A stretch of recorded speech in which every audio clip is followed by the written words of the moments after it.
महाराष्ट्रातील लक्षवेधी मतदारसंघातील 249 सोलापूर शहर मध्य विधानसभा मतदारसंघातून मी माझी शेवटची निवडणूक लढवत असून मला आबालवृद्धांच्या सहकार्याची आणि आशीर्वादाची नितांत गरज आहे। माझी ही शेवटची निवडणूक असल्यामुळे समाजातील सर्व स्तरातील सर्व समाज बांधव माझ्या पाठीशी खंबीरपणे उभे राहिले आहेत, याचा मला प्रचंड अभिमान आहे। विविध मंडळे, सामाजिक संस्था आदींचे कार्यकर्ते, पदाधिकारी माझ्यासोबत आहेत। तळागाळातील सर्वसामान्य जनतेला न्याय मिळवून देण्यासाठी माझे आयुष्य समर्पित केले। आज माझ्या पाठीशी खंबीरपणे उभे राहिलेल्या युवकांच्या हाताला रोजगार मिळवून दिल्याशिवाय राहणार नाही असा वज्र निर्धार करत सोलापूर शहराच्या सर्वांगीण विकासासाठी मी कटिबद्ध असून 20 नोव्हेंबर रोजी कोयता हातोडा तारा या चिन्हासमोरील बटन दाबून प्रचंड मताधिक्याने विजयी करा। आता एकच धाव शहर मध्यचा विकास अशी भावनिक साध ज्येष्ठ नेते माजी आमदार कॉम्रेड नरसय्या आडम मास्टर यांनी घातली। रविवारी 251 सोलापूर शहर मध्य विधानसभा मतदारसंघात मार्क्सवादी कम्युनिस्ट पक्षाचे अधिकृत उमेदवार कॉम्रेड नरसय्या आडम मास्टर यांच्या प्रचारार्थ आंध्र दत्त चौक दाजी गणपती येथे भव्य जाहीर सभा कॉम्रेड व्यंकटेश कोंगारी यांच्या अध्यक्षतेखाली पार पडली। सुरुवातीला प्रजानाट्य मंडळाचे कलावंत तेलुगू, मराठी, हिंदी भाषेत लोकगीते आणि चळवळीतील गीते सादर करून वातावरणात स्फुल्लिंग चेतवले। यावेळी बोलताना मार्क्सवादी कम्युनिस्ट पक्ष पॉलिट ब्युरो सदस्य डॉक्टर अशोक ढवळे म्हणाले, महाराष्ट्राच्या जनतेशी गद्दारी करणाऱ्या आणि महाराष्ट्राच्या विकासाला खीळ बसवणारे महाराष्ट्रातील अलिबाबा 40 चोर शिंदे फडणवीस सरकार यांना पायउतार करण्यासाठी आडम मास्टर यांना मताधिक्याने विजयी करा असे आवाहन केले। तत्पूर्वी यावेळी बोलताना माजी नगरसेविका कॉम्रेड नसीमा शेख म्हणाल्या, आज काँग्रेस पक्षाच्या तेलंगणाचे मुख्यमंत्री रेवंत रेड्डी यांच्या जाहीर सभेला लोकांना 300 रुपये देऊन खुर्च्या भरवल्या, जनतेसाठी काम केले असते तर ही वेळ आली नसती अशी जोरदार टीका करताना लाल बावट्याच्या संघर्षाच्या जोरावर जनता एकत्र आणतात, ही एकी येत्या 20 तारखेला मतदानाच्या रूपाने दाखवून देतील।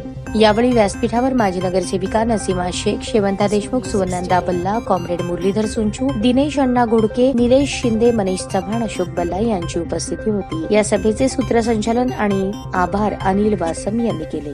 आपण कष्टाने आलेला आहात, आपण पैसे देऊन आणलेला नाहीये, आणलेला आहेत का?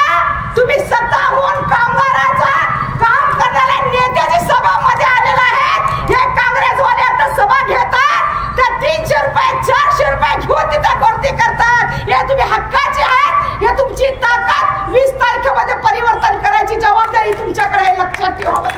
इथल्या सगळ्या तरुणाला मी जाहीर अभिवादन देतो। 6 महिन्यामध्ये रे नगरमध्ये 2.5 ते 3 लाखाची वसाहत होती।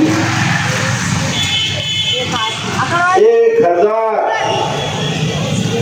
तरुणाला आम्ही काम देणार ते आमच्या हातात आहे आणि या भागामध्ये कमीत कमी 200 तरुणाला आम्ही रोजगार दिल्याशिवाय गप्प बसणार नाही। त्याचा पगार राहील महिन्याला 20,000। ही नगरपालिकेमध्ये रूपांतर केल्यानंतर तुमच्या तरुणाचा पगार होणार 50,000, लक्षात ठेवा। ताज्या बातम्या पाहण्यासाठी प्राईम महाराष्ट्र न्यूज चॅनलला सबस्क्राईब करा।